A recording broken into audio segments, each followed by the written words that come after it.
Hey, this is Russ. Yeah, let's talk about e-bikes. Hey, first off, are you guys sick of hearing about tariffs? Are you sick of hearing about regulations on e-bikes? Yeah, I'm kind of tired of that stuff. Aren't you guys tired of that? Yeah, let's have some positive things. Well, what I'm going to talk about today is going to kind of be related to that, but I'm going to give you some positive things to think about, okay? Now, even if e-bike prices go up, I'm going to tell you, you're going to get more for your money today than I did when I first got my first e-bike. Yeah, when was my first e-bike? My knee replacement happened at 2019, took 2 years, so that would be 2021. Yeah, around the 2021 time period, I got my first e-bike. It was a Rad Rover 5, okay? Now, since that point and what that bike cost me, the price of e-bikes have come down and more features were added. Now, even if the price of bikes go up because of all these talks about tariffs and regulations and whatever, you're still going to get more for your money today than I did when I first started in e-bikes. Okay? Yeah, because really, if you think about it, here's what I see bikes have now that they didn't have back in 2021 when I bought my first e-bike. First off, I would say hydraulic brakes. Yeah, pretty much most bikes now have hydraulic brakes. The only ones that don't are probably the really inexpensive ones, but you know, if you look at the level of bike that I bought back in 2021, if you look at the same level of bike, now you get hydraulic brakes, okay? What else do you get?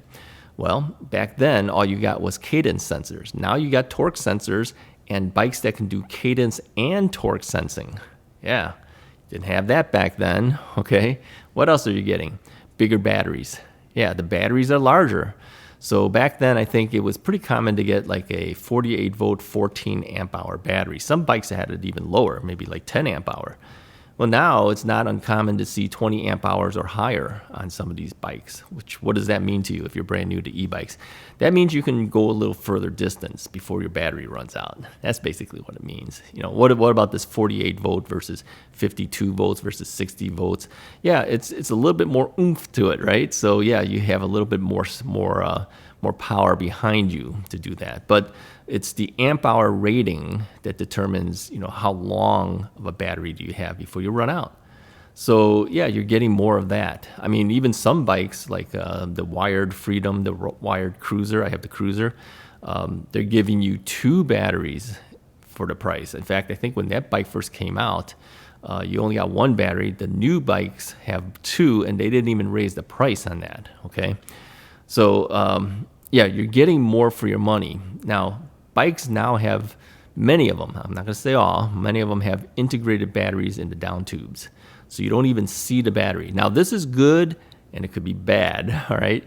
My first original thought when I bought that Rad Rover 5 was if I bought that one, which had a battery that was externally mounted, I would be able to replace that battery easily. You know, if it's part of the down tube, then you're kind of reliant on the company having batteries in the future for you, okay? But it is a sleeker looking design, and that's where a lot of the bikes are going this time. It's all based and integrated into that down tube, so you don't actually see the battery, all right? What else do you get nowadays? Well, a lot of the bikes have front and rear suspensions. Yeah. You didn't get that back then. I mean, you had it, but you'd have to pay a lot more money for it. A lot of the bikes have it as part of the price. Yeah. Some of the bikes have suspension seat posts. If they don't have a dedicated rear suspension system, they might actually include a seat post that is suspension. So you didn't have that back then. So overall, you're getting a lot more for your money. Now, let's say they raise the price because of these potential tariff issues that could happen. You're still getting a lot for your money. Yeah, I mean, if you compare it against bikes that came out when I first got my first bike at 2021, there's a lot more features for the money. So even if that price comes up, to say that's the same price that I paid back then, I think back then, my bike was something like $1,895, something like that. And by the time I paid tax and all this other odds and ends stuff and, you know, upgraded and added this and that, it was over $2,000 something. Yeah, probably around closer to $2,100, maybe more even. because I added things to it. You can get bikes a lot lower in price, even if they added a tariff to it. You can get bikes that have a lot more features for less than I paid for that bike. So really, as a positive note to all of this, even if the prices go up, you're getting more for your money than you did back then. Okay, it's just something to think about. Okay, I mean, there's been so much negativity about what's happening now with our e-bikes and the like. At least put some positive spin on that, at least, right? Okay. Now let's talk a little bit about other issues that people have brought up recently, and I think a lot of people are concerned about this, class 2, class 3 type business, right? Or whether they would actually be able to even ride at 28 miles per hour. Well, that is something we have no control over.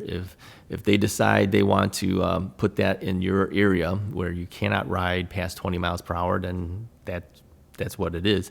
The one thing that I am finding, many of the bikes, not all, okay, many of the bikes are trying to limit the throttles to only go to 20 miles per hour, but you can pedal to 28, okay? Other bikes still allow 28 pedaled and throttled. So will that affect you in your usage in your area? It might, yeah. So you really have to kind of find out a little bit before you buy an e-bike what your area will allow and which things they will not allow. Now, if you decide to go past that, that's basically your decision, right? Now let's go a little further than that, okay? Some people have said, well, does that mean that the older bikes actually offer more for the money? That's the question. Because if all bikes go to this 20 pedaled and 28 pedaled and 20 throttled issue, and the older bikes can do 28 and 28, are those better? That's a decision you have to make, okay? Many of mine will go both the 28, okay? But I also have a number of bikes that they can't. It holds it to 20. So, you have to make some decisions. What about the wired cruiser? I mean, I'm sure you're probably thinking that in the back of your mind since I have one of those. Yeah, that's kind of up in the air. You don't really know what it's going to do. Where's the law going to land on? But if you're one that doesn't care, I'd say get one of those now while you can, because you never know, right? They have them in stock right now. You can use my link and the affiliate link if you wanted to get one, right? Helps me out if you do that. So those are decisions you have to make, and you have to kind of know your area, whether it's allowed or whether it's not allowed, okay? Many people, like myself, we have it unlocked, but I don't ride it at 40 miles an hour. I only do the 40 miles an hour when I'm showing you, features of the bike, but typically I leave it unlocked because in case I need a quick getaway, if there's an emergency situation where I have to kind of get out of that area real quick, I can do it, okay? So many of the people who buy the bike do it that way. They're not necessarily one that just wants speed only. They want it for just in case, right?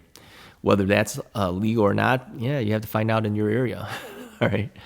Many of us actually feel that it's actually safer if we have a little bit of extra speed for emergency purposes. I mean, a lot of people like to equate this. They say, well, cars can go faster than the speed limit says. Would you like to limit them down? But if you have the car that goes a little bit quicker, you can maybe zoom out of an area real quickly if you needed to, right? I think that's kind of how I see it with the e-bikes too. Give us the opportunity to be able to get out of a situation if we had to.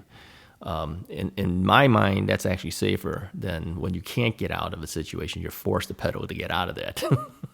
So again, that's up to you, right? Up to you and how you feel your laws in your area will regard that. So anyways, I hope this video helps you a little bit, some things for you to think about. Let's look a little more positive as to what we're getting for our money at this point on e-biking. I think that helps the industry overall in the long run. But do some research. Check things out before you make your final decisions. Anyways, if you like this video, go ahead and hit the like button. Hit the subscribe button if you haven't already done so. And let me say this too, because some people have asked me before. The new channel that I started is more from Russ. if you want to know how to get there, just look at the description of my current videos. There's always a link there that you can click on and it'll bring you there. Then you can find out other things that I'm doing, other things I'm talking about. Sometimes I talk about e-bike stuff over there, okay, or e-bike related things. But a lot of it is basically things that I want to talk about that may or may not necessarily relate to just e-bikes. It's over on that channel. So go over there, take a look at that. And if you like what you see there, subscribe there too. That helps me out. All right, I'll talk to you guys next time.